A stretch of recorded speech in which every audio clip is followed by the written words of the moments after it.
Ողջույն սիրելի հետևորդներ, ողջունում եմ ձեզ մեր ալիքի եթերում։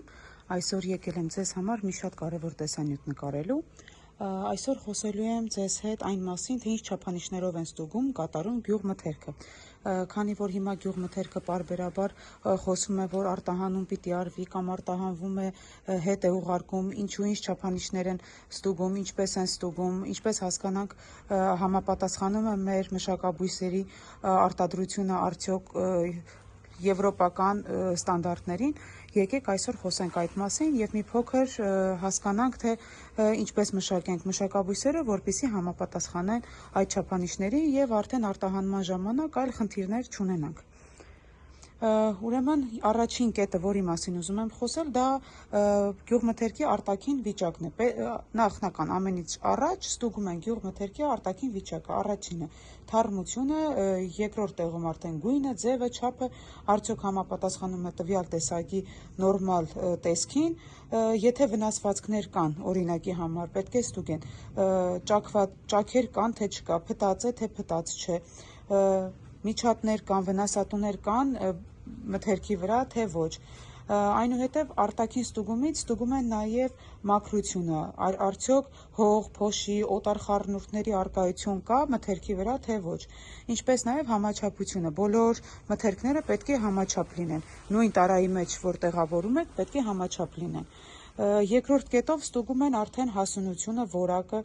չափից շատ չհասած կամ գերհասած չլինելը, համը, հոտը, կառուցվածքը տվյալ մթերքին բնորոշ լինելը։ Օրինակ լոլիկի դեպքում նայում են նաև պնդությունը, գունավորումը, ճաքերը,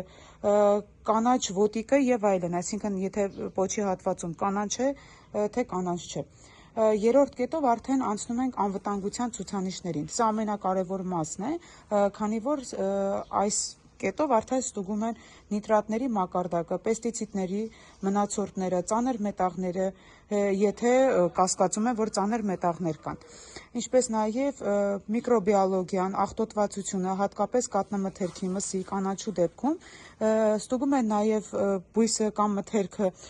բորբոսած է, փտած է, տոքսիններ կան, թե չկան, օտար նյութեր կամ քիմիկատներ կան, թե չկան,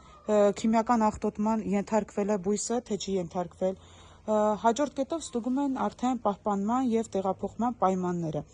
Ուրեմն ստուգվում են ինչ ջերմաստիճանում է պահվել, արդյոք եղել է սառը շղթայի պահպանում, մթերքը դրված էր հիգենիկ պայմաններում, թե ոչ, այսինքն հիշեք, եթե մթերքը դուք հավաքում եք, պետք է հիգենիկ միջավայրում մթերքը հավաքեք, որպեսզի հիվանդություններ եւ արդեն միկրոբներ չմնան մթերքի վրա, քանի որ մթերքի արտաքին մակերեսից նույնպես ստուգումներ են կատարելու։ Արդյոք այն տարաները, որտեղ որ լցնում եք մթերքը, դրանք մաքուր են, թե չէ, համապատասխանում են սննդամթերքի նորմերին, թե ոչ։ Նոր արդեն դրանից հետո փաստաթղթերի եւ հետաձգելիության հարցերն են որոշում, այսինքն եթե վաճառքը մատակարարման կամ արտահանման է, կարող են նայել արտադրողի ֆերմերի տվյալները, որտեղից է բերվել, որ հողամասից կամ տնտեսությունից, բուսասանիտարական կամ անասնաբուծական փաստաթղթեր պետք է նայեն, եթե կաթնամթերքի հետ է կապված, լաբորատոր փորձաքննության արդյունքներ, ինչպես նաև խմբաքանակի հավաքման օրվա պահեստավորման տվյալներն են նայում։ Մյուս կետով նայում են արդեն կախված մթերքի տեսակից հատուկ չափանիշներ։ Օրինակ մրգեր բանջարեղենների դեպքում նայում են չափը, գույնը, հասունությունը, վնասատուների կամ հիվանդությունների հետքերը, նիտրատը, պեստիցիդները, կաթ, պանիր, մածունի դեպքում արդեն հող կամ թթվայնություն, մանրէաբանական անվտանգություն, ճարպանյութային ջրի կամ օտար հավելումների առկայությունն են ուսումնասիրում։ Իսկ եթե արտահանում եք մեղր, միս կամ ձու, ուրեմն այս դեպքում մեղրի դեպքում օրինակ նայում են խոնավության առկայությունը, նայում են շաքարի հարաբերակցությունը, նայում են նաև արդյոք մեղրի մեջ կան օտար խառնուրդ կամ կեղծման նշաններ։ Եթե միս ձու եք արտահանում, ապա նայում են թարմությանը, հոտին, գույնին, պահպանման ջերմաստիճանին, անասնաբուժական ուղեկցող փաստաթղթերին են նայում։ Եկեք նաև հասկանանք, թե Հայաստանում հիմնականում ովքեր են վերահսկում այս շուկան։ Ուրեմն Հայաստանում ոլորտով զբաղվում է սննդամթերքի անվտանգության տեսչական մարմինը, այն իրականացնում է սննդամթերքի անվտանգության, բուսասանիտարական եւ որոշ դեպքերում որոշակի վերահսկողություն ունի նաև ստուգումների ուղեցույցներ եւ ստուգաթերթեր։ Եկեք նաև հասկանանք անվտանգության ցուցանիշներից, թե որոնք են ավելի խորքային ստուգման ենթարկվում։ Ավելի խորքային ստուգման ենթարկվում են հիմնականում նիտրատները։ Օրինակ, նախ հասկանանք ինչ է նիտրատը։ Բույսը ազոտը կլանում է հողից նիտրատների ձևով, դա բնական երևույթ է։ Օրինակի համար լինել լոլիկ, կարող է լինել վարունգ, ցանկացած բույսը ունի իր նիտրատների պարունակության քանակը ստուգման ժամանակ։ Խնդիրը արդեն սկսվում է, երբ շատ է լինում ազոտական պարարտանյութը։ Օրինակ, եթե քիչ է լինում արևը, բերքը վաղ է հավաքվել, ջերմային ինտենսիվ արտադրության է ենթարկվել, բույսը ջուր ու սնուցումը ստացել է անհավասար։ Այս դեպքում բույսում նիտրատը կուտակվում է եւ նորմայից շատ է դառնում։ Ինչու է դա վտանգավոր։ Ինքը նիտրատը միշտ չէ, որ անմիջապես թունավոր է, բայց օրգանիզմում կարող է անցնել նիտրիտ, իսկ հետո որոշ պայմաններում նիտրոզամիններ, այսպես կոչված տերմին է, եւ առաջացնում է տարբեր ռիսկեր։ Կարող է լինել օրինակ փոքր երեխաների մոտ զգայունություն է առաջացնում նաեւ հղիների մոտ, ստամոքսաղիքային խնդիրներ ունեցող անձանց մոտ, որ մթերքներում են ավելի հաճախ նայում այս նիտրատները, առաջին հերթին նայում են կանաչիների մեջ, քանի որ կանաչիների մակերևույթին սրանք ավելի շատ են մնում, հիմնականում սպանախ, աղցան, սամիտ, մաղադանոս, ռուկոլա եւ այլն։ Նայում են վարունգի, լոլիկի մեջ, ինչպես նաեւ կաղամբի, ճակնդեղի, բողկի, երբեմն նաեւ ձմերուկի եւ սեղի մեջ։ Ինչպես են ստուգում։ Ուրեմն սովորաբար վերցնում են նմուշը եւ ուղարկում են լաբորատորիա։ Այնտեղ չափում են նիտրատի պարունակությունը, սովորաբար միլիգրամը կիլոգրամի համար, եւ հետո համեմատում են տվյալ մթերքի համար սահմանված թույլատրելի առավելագույն մակարդակի հետ։ Այսինքն հարցը ոչ թե կա նիտրատ, թե չկա, այլ թե որքան է նիտրատը թույլատրելի սահմանում է, թե ոչ։ Այստեղ կա նաև մի կարևոր նրբություն, օրինակի համար միևնույն նորման բոլոր մթերքների համար տարբեր է, ինչպես արդեն ասացի, օրինակ աղցանի համար մի սահման կա, լոլիկի համար մեկ այլ ուրիշ սահմանում կա։ Ստուգվում է նաև պեստիցիդների մնացորդները։ Սա գյուղմթերքի ստուգման ամենազգայուն թեմաներից մեկն է, սրան պետք է միշտ ուշադրություն դարձնել։ Օրինակ պեստիցիդ ասելով նախ հասկանանք ինչ ենք հասկանում, սրանք բույսերի պաշտպանության միջոցներն են, ինչպես նաև ինսեկտիցիդներ միջատների դեմ եւ ֆունգիցիդներ սնկային հիվանդությունների դեմ, հերբիցիդներ մոլախոտերի դեմ, երբեմն ակարցիդներ նաև։ Որն է վտանգը։ Խնդիրը ոչ թե այն է, որ դաշտում պեստիցիդը օգտագործվել է, այլ խնդիրը օգտագործվել է չթույլատրված նյութերի հետ, ինչպես նաև չափաբաժինը արդյոք շատ է եղել թե ոչ, չի պահպանվել նաև սպասման ժամկետը։ Այսինքն, երբ որ դուք պեստիցիդ եք օգտագործում, միշտ պիտի նայեք տուփի վրա, ամենակարևոր այս 3 կետերը։ Ինչպես նաև տարբեր պատրաստուկները խառնում են իրար եւ ստանում են սխալ արդյունք, որը իր հերթին մնում է սննդամթերքի մեջ։ Այստեղ ինչն են ստուգում կոնկրետ։ Լաբորատորիայում սովորաբար փնտրվում է տվյալ նյութի առկայությունը, դրա քանակը, արդյոք այն գերազանցում է անգլերեն կոչված MRL-ը, այսինքն առավելագույն թույլատրելի մնացորդային մակարդակը։ Սա շատ կարևոր տարբերակում է, պեստիցիդի հայտնաբերումը ինքնին դեռ չի նշանակում, որ մթերքը վտանգավոր է։ Վտանգավոր է, եթե հայտնաբերված նյութը արգելված է կամ քանակը սահմանված նորմայից բարձր է։ Ինչու կարող է նորման գերազանցել, օրինակ, լոլիկը 3 անգամ սրսկվել է նույն նյութով, երբ պետք էր 1-ից 2 անգամ սրսկվել։ Վերջին սրսկումից հետո պետք էր սպասել 7-ից 14 օր, բայց հավաքվել է 2-3 օր հետո։ Դեղաչափը կրկնապատկվել է, մտածելով, որ ավելի շատ սրսկեմ, ուրեմն բույսը ավելի լավ կաճի, կհասցնեմ ազդեցությունը մաքսիմումի, կամ վաճառել այլ մշակաբույսերի համար նախատեսված նյութեր, օրինակի համար վարունգի համար նախատեսված մշակաբույսը, պեստիցիդները սրսկել օրինակի համար մեկ այլ մշակաբույսի։ Ինչպես նաև ստուգվում է բույսի մեջ առկա ծանր մետաղները, քանի որ գիտենք, որ Հայաստանի տարածքում կան նաև վտանգավոր հանքարդյունաբերական գոտիներ, որտեղ նաև մշակաբույսեր են մշակվում, ուրեմն այստեղ նաև պետք է ծանր մետաղների եւ թունավոր մետաղների ստուգում եւ անալիզներ անցկացնել։ Օրինակ, այս դեպքում ամենահաճախ է ինչ են փնտրում։ Փնտրում են հիմնականում կապար, կադմիում, սնդիկ, արսեն։ այսինքն արսենիում, էլի, երբեմն նաև այս տարրերի մասին կախված մթերքներ։ Այս տարրերը կախված են մթերքներից, այսպես ասած, այսինքն որ մթերքի մեջ որքան պետք է լինի դա։ Իսկ հասկանանք, որտեղից են նաև գալիս, բացի հանքերից կան նաև այլ վայրեր, որտեղից կարող են դրանք անցնել մշակաբույսերի մեջ։ Հիմնականում անցնում են աղտոտված հողերից, ինչպես ասեցի, արդյունաբերական գոտիների ազդեցությունից, հին թունաքիմիկատների կամ տեխնիկական աղբյուրների հետքերի հատվածներից, նաև ոռոգման ջրի աղտոտվածության և պահեստավորման, վերամշակման ընթացքում աղտոտված վիճակներից։ Ինչու են սրանք վտանգավոր։ Սրանք եթե սրանք մեկ անգամ կերար, ապա միանգամից այնպես չի, որ վատացար։ Սա ժամանակի ընթացքում նստում է օրգանիզմում եւ արդեն առաջացնում է այլ լուրջ խնդիրներ օրգանիզմի համար։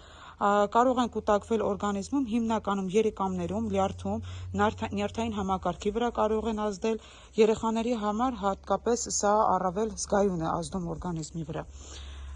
Եկեք հասկանանք նաև որ մթերքներն են, որ ավելի շատ այս նյութերը պարունակում են իրանց մեջ։ Հիմնականում տերևավոր կանաչեղենն է, ինչպես նաև արմատապտուղներն են ու նաև սնկերն են։ Երբեմն նաև այս դասին կարելի է դասել նաև հացահատիկը, պահածոները, մեղրը, ջուրը, կենդանական ծագման մթերքը ըստ ռիսկի։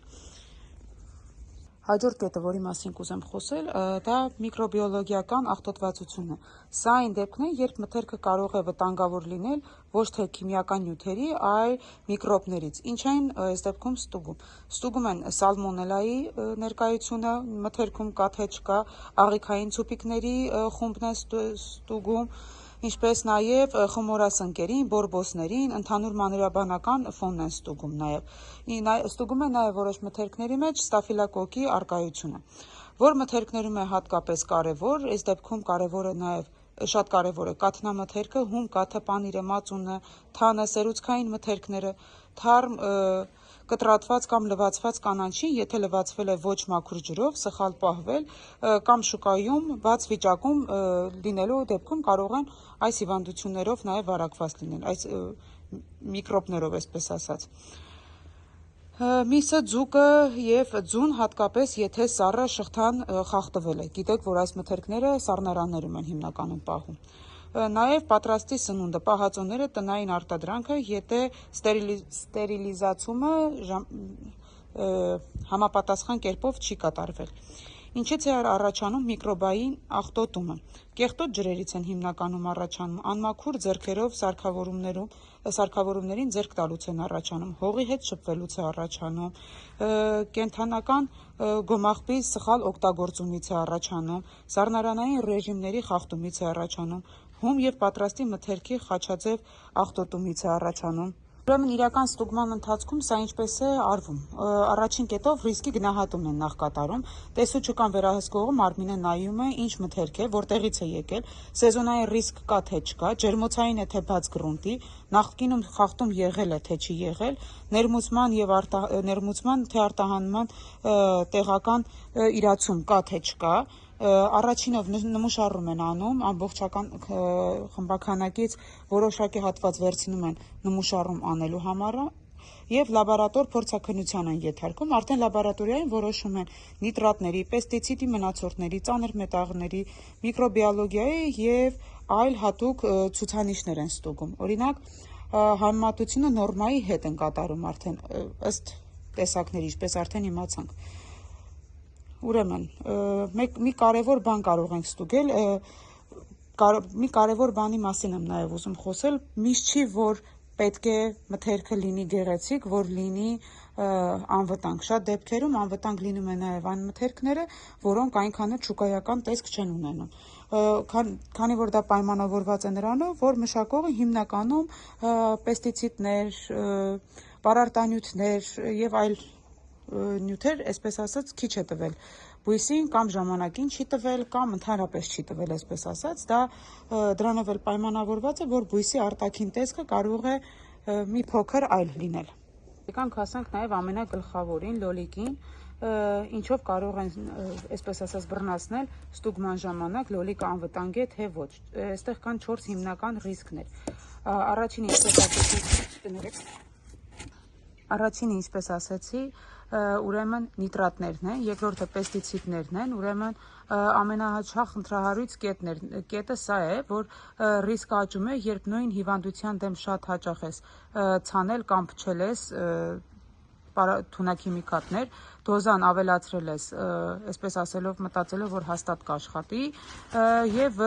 վերջին սրսկումից հետո չես պահել ժամանակը, ցանկացած սրսկման նյութի վրա նշվում է ժամանակը, որքան ժամանակ հետո կարելի է քաղել։ Սա շատ կարևոր կետ է, կրկնում եմ եւս մեկ անգամ, որպեսզի իմանաք, որ դրանով պայմանավորված է ձեր բույսի մեջ եղած նիտրատը արդյոք ժամանակին դուրս կգա, թե դուրս չի գա, ինչպես նաեւ պետք է պահպանել ջուրը, որ ճիշտ ժամանակին ջրեք, քանի որ եթե շատ էլ ջրում եք, բույսը լինում է փափուկ, պտուղը լինում է փափուկ եւ պտղի փափկության պատճառով էլ նաեւ տեղափոխման խնդիրներ են լինում, ճաքեր են լինում, որն էլ արդեն պիտանի չի արտահանման համար։ Նաև պետք է մի քանի դեղ չխառնել իրար, եթե խառնել եք մի քանի դեղ, պետք է ստուգեք դրանցից վերջինի ժամկետը եւ վերջինի ժամկետով, այսպես ասած, սպասման ժամկետը պիտի ստուգեք եւ վերջինի սպասման ժամկետով նոր ձեր մշակաբույսը քաղեք։ Ուրեմն հիշում ենք, որ նաև ծանր մետաղներն են ստուգում եւ միկրոբային աղտոտումն են ստուգում։ Հիմա անցնենք թեմայի երկրորդ մասին, որը շատ կարևոր է, ոչ պակաս կարևոր է։ Ուրեմն, եթե ուզում ես եւ բերք եւ անվտանգ սնունդ, պետք է պահպանել հետեւյալ 10 կանոնները։